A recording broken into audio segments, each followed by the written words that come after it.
I can see Sam is moved too.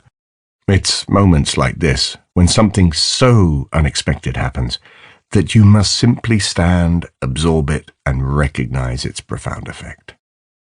A Highlander needs 30 inches or more around him to swing his broadsword. Lochiel and his men were among the first to charge.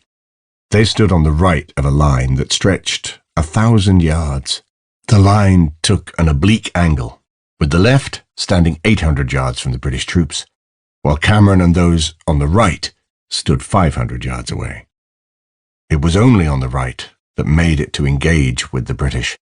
It was being in this situation, impatient and angry, after being shelled for perhaps up to half an hour, that prompted the men on the right to charge first, and Lochiel was among that group. They had waited like children on their father for the order Claymore, and finally it came. The Camerons started second, after their bitter rivals the Macintoshes had charged first. The piper would have played the rant, and then passed his pipes to his attendant boy at the same time as unsheathing his broadsword. Again, I imagine Lochiel beginning that 500-yard dash.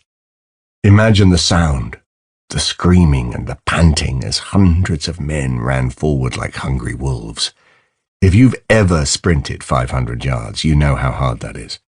Now imagine doing it with cannons packed with grape shot, which is a mixture of lead balls, iron nails, anything that could be packed into the mouth of a cannon and fired like a shotgun, with the withering platoon volley fire of disciplined, battle-hardened British troops.